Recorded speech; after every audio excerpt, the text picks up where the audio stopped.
Halo, salam jumpa pemirsa, kami kembali hadir dengan sejumlah informasi yang dihimpun dari berbagai penjuru dunia.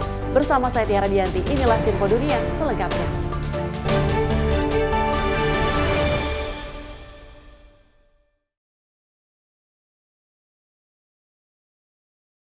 Informasi pertama, Otoritas Afrika Selatan memperkenalkan sistem informasi digital yang menyediakan data pertanian bagi para petani kecil.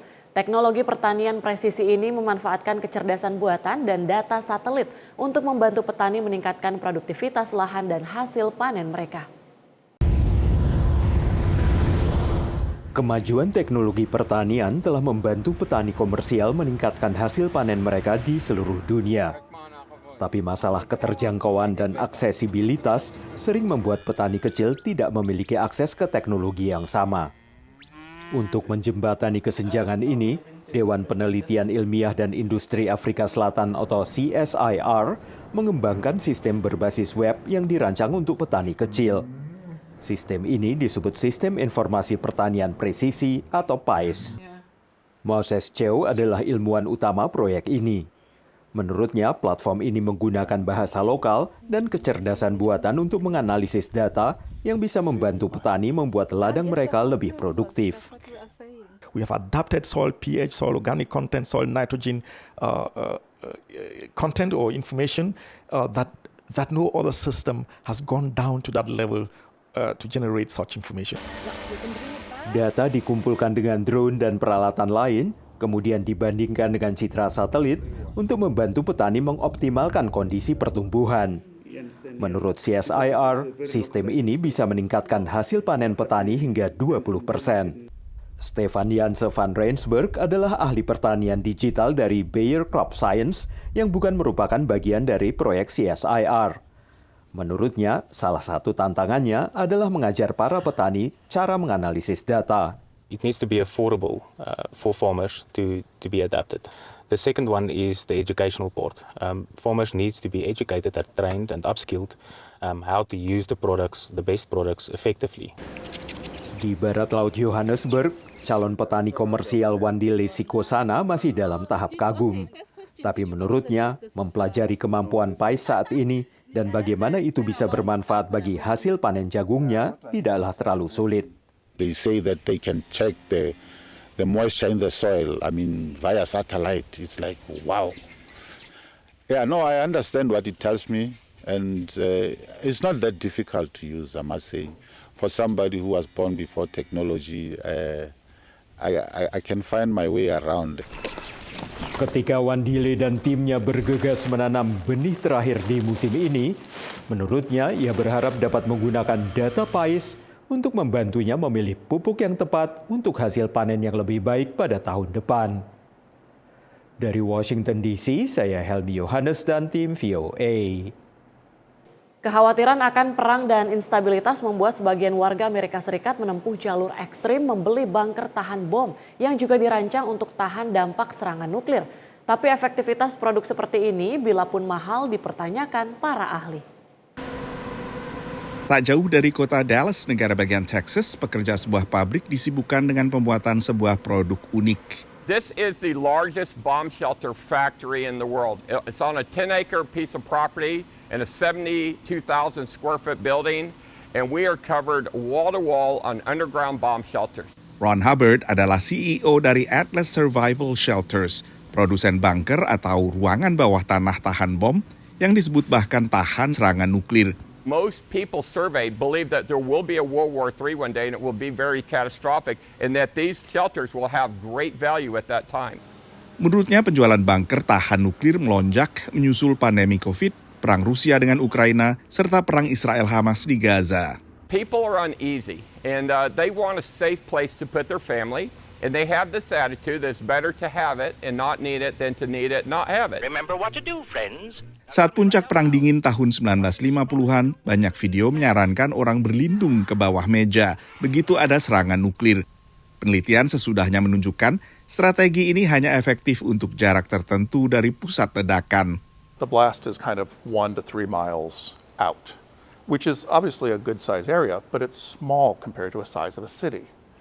And so there's all these people who have not been affected by the blast at all, who really need to be thinking about how to protect themselves from the radioactive fallout.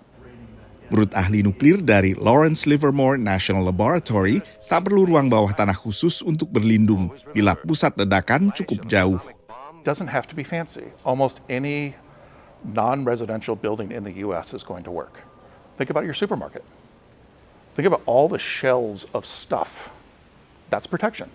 Laku kerasnya bunker anti serangan nuklir membuat cemas pejabat dan ahli bencana karena bukan hanya tak efektif tapi mengalihkan perhatian dari akar permasalahan, yaitu non-proliferasi senjata nuklir. Underground bunkers, if we ever get to a point where there's all-out nuclear war, aren't going to protect people.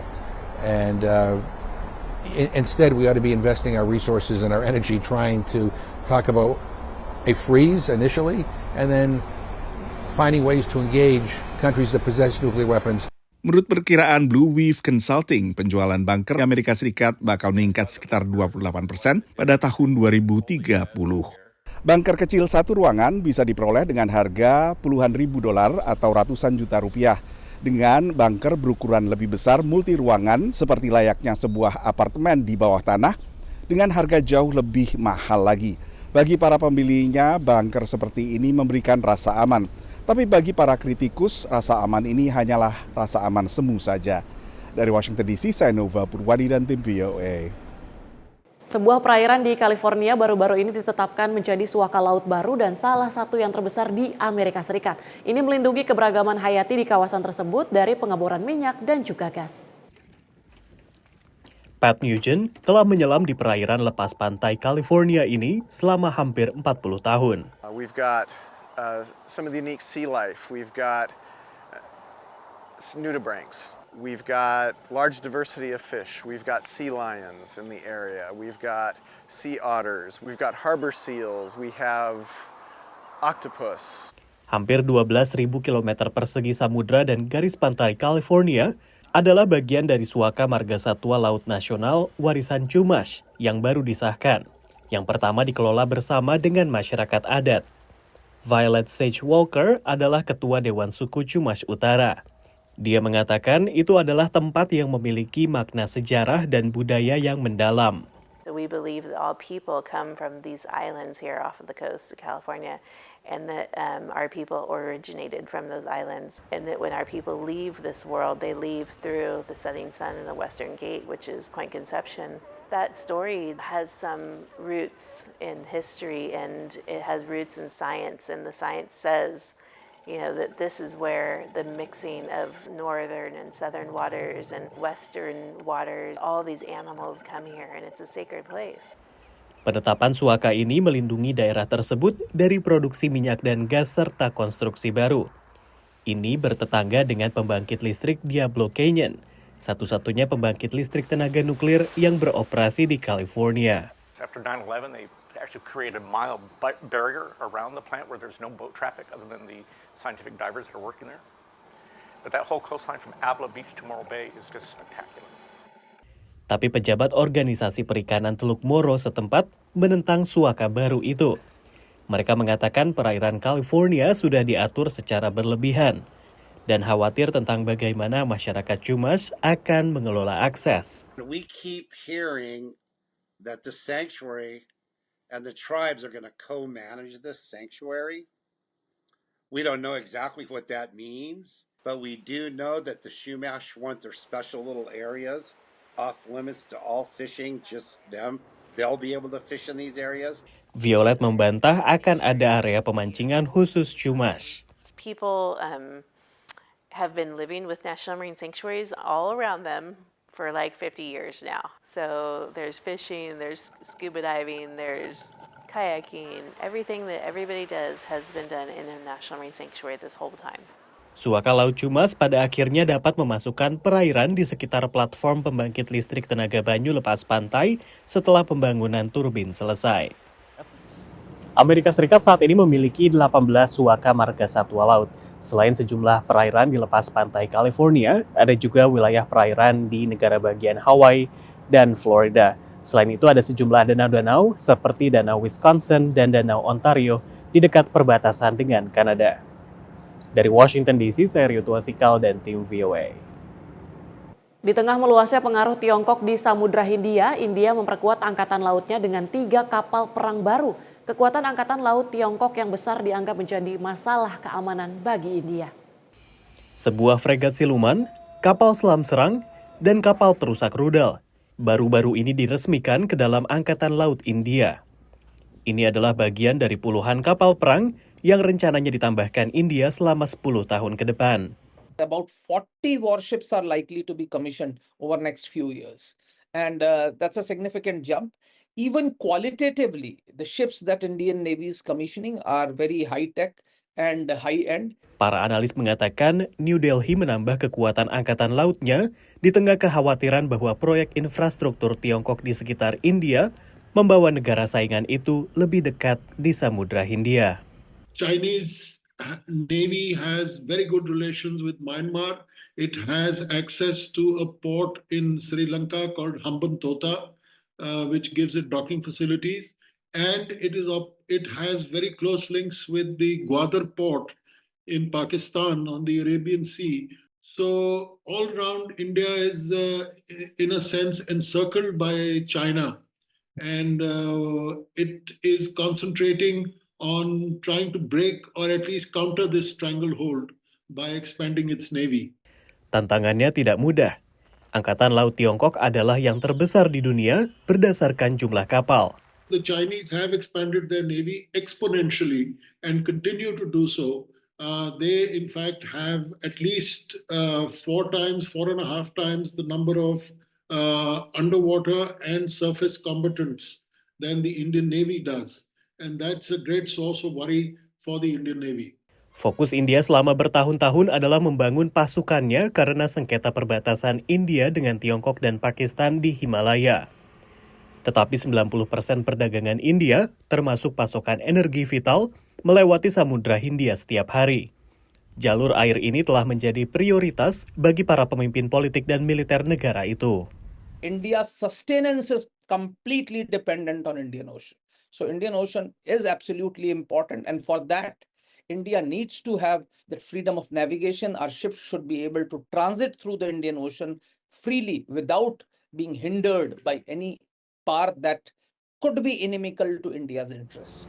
Untuk meningkatkan keamanan maritim, India terus meningkatkan kolaborasi dengan angkatan laut negara-negara lain. Pada bulan ini, India mengikuti latihan gabungan dengan Prancis, serta latihan gabungan 9 negara yang dipimpin Prancis di Samudra Hindia dan Pasifik. Sementara dengan Amerika Serikat, India telah mengikuti latihan gabungan Triumph setidaknya 3 kali, yang terakhir digelar pada 2024. Ekspansi Angkatan Laut India juga didorong oleh ambisinya untuk dihitung sebagai kekuatan global. आज भारत पूरे विश्व और खासकर global south में एक भरोसेमंद और जिम्मेदार साथी के रूप में पहचाना जा रहा है. Modi mengatakan India akan mendukung kawasan Indo-Pasifik yang aman dan sejahtera. Dari New Delhi dan Washington DC, tim VOA. Pemirsa, Anda masih menyaksikan Simpo Dunia. Informasi kami lanjutkan, teknologi kecerdasan buatan ditambah teknologi robotika terus dikembangkan untuk mengatasi beragam persoalan manusia, termasuk diantaranya masalah kesepian yang disebut pejabat kesehatan Amerika Serikat sebagai epidemi baru. Robot untuk membantu mengatasi kesepian ini dibuat dalam berbagai bentuk. Sebuah robot interaktif bernama Romy buatan Mixi Inc. menjadi pemenang penghargaan inovasi untuk kategori robotika dalam pameran Akbar Electronic Consumer Electronic Show atau CES yang berlangsung di Las Vegas, negara bagian Nevada. Robot ini dirancang untuk mengatasi kesepian. In the morning, you can wake up and Romy will say, "Good morning." And when you're back from work, Romy will say, "Welcome home." Well, unlike a normal AI that might just answer a question, Romy will actually converse with you. So something like, "Romy, I got some bananas today. Wow, they look great. Let's eat them together." Romy saat ini baru tersedia di Jepang dan dijual dengan harga 90.000 yen atau sekitar 9 juta rupiah. Versi terbarunya baru akan dijual di Amerika Serikat sekitar Maret. Romy's actually been proven to help people who are more socially isolated, anxious, and lonely, because we worked with the local governments in Japan to bring Romy to nursing homes, and it's been very popular there. So hopefully we can help people out who are a bit more socially isolated. Survei oleh Asosiasi Psikiatri Amerika menunjukkan sedikitnya sepertiga warga dewasa mengaku mereka merasa kesepian sedikitnya sekali setiap minggu. Lalu sekitar 1/10 bahkan mengaku mereka merasa kesepian setiap harinya. Dan beragam survei terpisah menunjukkan kelompok usia paling rentan adalah warga lansia dan juga warga dewasa paling muda. Masih di CES, sebuah robot anjing dirancang untuk mengatasi tak hanya rasa kesepian, tapi juga gejala demensia pada lansia. Robot bernama Jenny ini diproduksi oleh Tombot, sebuah perusahaan yang bermarkas di negara bagian California. These puppies are designed to treat the behavioral and psychological symptoms of dementia, reduce the need for certain medications, including psychotropics. With traditional objects, most seniors don't care for them, maybe 1%. Research on robotic animals show they significantly outperform those traditional objects and have the added benefit of reducing pain and the need for pain medications. Kehadiran sejumlah robot untuk mengatasi kesepian ini mendapat respons positif dari pengunjung. Loneliness is the feeling of not having social contacts. You could be in a 500-bed facility or in a community of many, many people, and you could still be lonely if you don't have those social connections. In human psychology, that AI doll or robot might be able to do the trick and fill that hole. And if that can be done, that's a great thing. That's a win for everybody. Jenny dijual dengan harga $1.500 atau lebih dari 24 juta rupiah. Selain dijual langsung ke konsumen, produk ini juga disewakan ke institusi yang membutuhkan termasuk panti lansia. Dari Washington DC, Nova Purwadi dan tim VOA. Para ilmuwan di Kenya mengatakan mereka sedang mempelajari ulat asli Afrika Barat yang dapat mengkonsumsi dan mengurai plastik. Menurut pakar, cacing pemakan ini menghasilkan enzim yang dapat membantu mengurai sampah plastik, tapi para aktivitas lingkungan mempertanyakan efektivitas temuan ini. Evelyn Wambui dan ilmuwan lainnya sibuk melakukan penelitian di laboratorium di Pusat Fisiologi dan Ekologi Serangga Internasional atau ICP di Nairobi. Menurutnya mereka sedang mempelajari sejenis ulat yang bisa memakan dan mengurai plastik. This insect is going to be of help because we've identified first it can consume the plastic, especially the styrofoam, and two, it has a group of bacteria that is helping in the plastic degradation process. Evelyn dan rekan ilmuwan Krisantos Mbitangga termasuk di antara 4 pakar ICP yang ikut menulis laporan di jurnal Nature September lalu. The advantage with this insect is that it is native to Kenya and in Africa in general, compared to the other mealworm that has been described in other parts of the world, like the yellow mealworm. And so this makes us to have a home-based solution, and an insect that has adapted to our climatic environment, has been able to survive and thrive within the environment. Menurut program lingkungan PBB, polusi plastik adalah salah satu tantangan lingkungan terbesar yang dihadapi dunia. Ada lebih dari 400 juta ton plastik yang diproduksi setiap tahun, namun kurang dari 10% yang didaur ulang. Para ilmuwan di ICP sedang mempelajari cara mengumpulkan bakteri yang hidup dalam usus cacing dan mencari tahu apakah bakteri itu bisa digunakan untuk mengelola sampah plastik. Those bacteria can be harnessed from the insect, and then we do a scale up of, produce millions and millions of these bacteria that can be used to degrade the polystyrene waste. Namun sejumlah aktivis lingkungan tidak yakin temuan ini akan menyelesaikan masalah sampah plastik. We've only found insects that only degrade a certain type of plastics, polystyrene, PET, and we have a lot of forms of plastics. So what of the other forms of plastics? And also, once these insects have eaten these plastics, what is the byproduct? We are not saying that it's a silver bullet, but what we are saying is that it could be an integrated approach in plastic management. If you can bring down plastic degradation by 30 to 50%, that would be a very huge impact in terms of waste management in the continent. Menurut Jerans, cara terbaik mengatasi masalah plastik adalah dengan mengurangi produksinya. So you have a lot of problematic and unnecessary plastics like the sachets, the PET bottles, which we really do not need, which is like straws and the rest. We need to cut the production of those ones. Jerans mengatakan Kenya adalah salah satu dari 34 negara yang telah melarang penggunaan kantong plastik sekali pakai di Afrika. Sementara benua ini masih terus bergulat dengan masalah polusi plastik. Dari Washington DC, saya Helmi Yohanes dan tim VOA. Kegiatan sekolah di Amerika Serikat identik dengan keberadaan bus sekolah berwarna kuning yang mengantar jemput anak-anak. Tapi modus transportasi seperti ini belakangan relatif tak banyak digunakan. Beragam alternatif dikembangkan para orang tua, termasuk rideshare alias taksi online khusus antar jemput. Camille dan Ismail El Amin adalah pasangan orang tua di Chicago, negara bagian Illinois. Secara rutin mereka menjadi sopir layanan berbasis aplikasi ponsel bernama Piggyback, yang artinya menumpang atau nebeng mobil orang. So Piggyback is really more than just the modern day carpool. We sort of call it the complete carpool solution. Every year, parents are going to be faced with, okay, school's about to start. This sports program is about to start. This art program is about to start. And there's a scramble of logistics. How are we going to get there? Which parent is going to be able to take them? Do we have to lean on grandma? Piggyback menghubungkan para orang tua yang putra-putrinya satu sekolah. Para orang tua bergiliran melakukan antar jemput berdasarkan sistem kredit. We leave our house around 7:15. We pick up one of our neighbors who also goes to school with my oldest daughter. We drop off my two kids who are in kindergarten and fourth grade at one school. We then keep going north about another 45 minutes to my oldest daughter's school. There are school buses that are taking children back and forth to school and home in some situations. We operate completely outside of any boundaries. Every zip code, every time frame, if there's a Saturday event, if there's a summer camp, we can have parents activate and be a resource to each other in any situation. Bus sekolah umumnya hanya menjadi antar jemput untuk satu distrik sekolah saja. Sementara kadang orang tua memilih sekolah yang lebih jauh dari rumah mereka.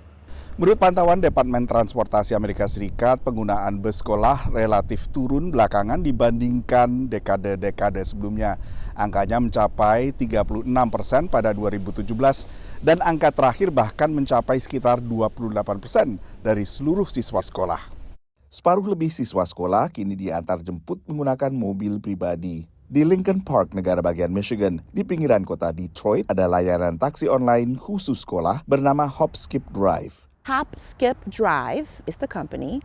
I am a care driver. Most times it's afternoon, like 2:30, 3 o'clock dismissals, and you go to their local school, get them home.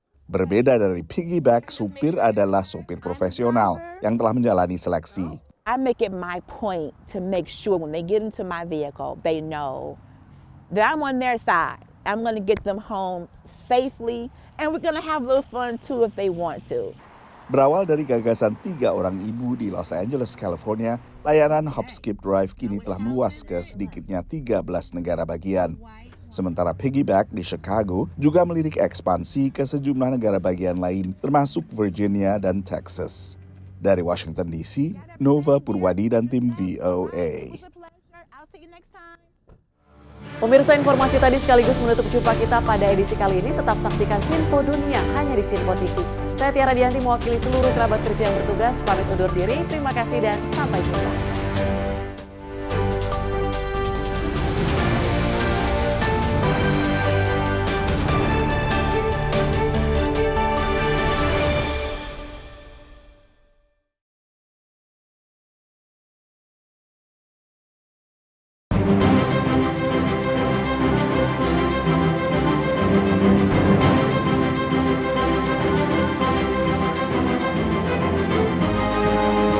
Sinpo TV, News, Sport, Entertainment.